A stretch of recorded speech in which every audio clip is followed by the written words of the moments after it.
Elections వస్తున్నాయి కదా, ఎవరు కోటేద్దాం అనుకుంటున్నారు?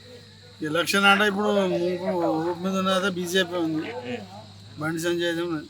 ఎందుకు బండి సంజయ్ అనుకుంటున్నారు? అందరూ మోడీ కావాలని కోరుతారు కాబట్టి దానికి మోడీ రావాలనుకుంటున్నారు. అనుకుంటారు అందరు, ప్రతి ఒక్కరు మోడీ. ఇప్పుడు స్టేట్లో కాంగ్రెస్ ఉంది కాబట్టి కేంద్రంలో మోడీ ఉండాలని అనుకుంటారు. ఇప్పుడు రేవంత్ రెడ్డి 100 రోజులు అయిపోయింది, ఎట్లా అనిపిస్తుంది? అందరూ అయిపోయింది, పర్వాలేదు, మంచిగా అనిపించింది. కానీ కేంద్రాన్ని మాత్రం మోడీని కోరుకుంటారు అందరు. ఎందుకు మోడీ ఏం చేసిందని? ఏం చేసినాను కాదు, పబ్లిక్ టాక్ అట్లా పబ్లిక్ అనుకుంటారు.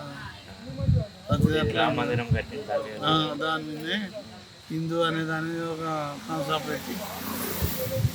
కరీంనగర్లో బండి సంజయ్ ఉన్నాడు. కరీంనగర్లో బండి సంజయ్ కంపల్సరీ వస్తాడు. 100%. కాంగ్రెస్ రాదు, వినోద్ రావు పోటీ ఏం లేదు. ఎవరు రారు. ఇప్పుడు అందరు ఏమనుకుంటారు? బీజేపీ అందరు బండి సంజయ్ బీజేపీ అనుకుంటారు. మన కరీంనగర్ మాత్రం బీజేపీ వస్తుంది మళ్ళీ. ఇప్పుడు కేసీఆర్ గవర్నమెంట్ పోయింది కదా మొన్న, అసలు ఎందుకు పోయింది కేసీఆర్ గవర్నమెంట్? ఎందుకు ఏంటంటే అన్ని హామీలు ఇచ్చిన మందమే కానీ దుమ్మ కొట్టుడు అన్ని ఏదన్నా నెరవేర్చినట్టు ఉండదు. ఏదన్నా గరీబుని కాడ పెద్ద ఎత్తున సాయం చేసినట్టు ఉందా అని చేసినట్టు ఉందా? వాళ్ళకు ఉన్నోడికే నువ్వు తిన్నాడు ఉన్నాడు పైకి వచ్చాడు. గరీబుని ఏం పైకి ఆ స్కీమ్ అంటాడు, ఈ స్కీమ్ అంటాడు. ఏదైనా ఒక పైసా స్కీమ్ సక్సెస్ చేయలేవాడు. ఏం స్కీమ్ ఏం చేసిండు సక్సెస్? ఒక రైతు రుణం ఆగి రైతు బంధు ఒక్కటి తప్ప ఏం చేయలేదు.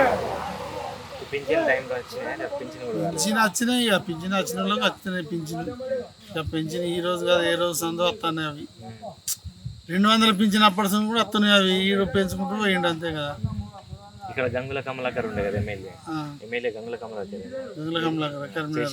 ఇది మనకుంటేనేమో కవంపల్లి వస్తున్నాడు. ఆయన బీఆర్ఎస్ కాంగ్రెస్ గెలిచిండు. ఏమో డెవలప్మెంట్ చేస్తుండే.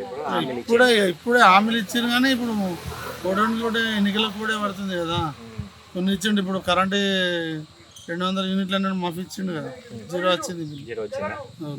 ఇప్పుడు ఈ కరెంటు ఊర్లలో కరెంటు పోతుంది అంటున్నాం, నిజంగానే పోతుంది అబద్ధం? అది వాళ్ళ తప్పు కాదు, మన లైన్ మెయిన్ వీళ్ళ తప్పు. వాళ్ళ గవర్నమెంట్ ఇయ్యకంటుంది, పని చేసేటోళ్ళదే తప్పు. లైన్ మెయిన్ వాళ్ళు కావాలని కాదు, ఏదైనా ఉండి చేసేది ఇప్పుడు చేసేది ఇంకా రేపటి వరకు గంట వరకు అట్లా చేసి అవుతుంది. అది వాళ్ళ ప్రాబ్లమే, ప్రభుత్వ ప్రాబ్లం ఏం కాదు. 100 రోజులు బాగానే ఉన్నాయి. స్టేట్ అయితే పర్వాలేదు కాంగ్రెస్. కాకపోతే ఇక కేంద్రం ఒకటే దాన్ని కోరుకుంటాను, బీజేపీ కోరుకుంటారు. ఎవరు చూసినా మనవానుడు కాదు.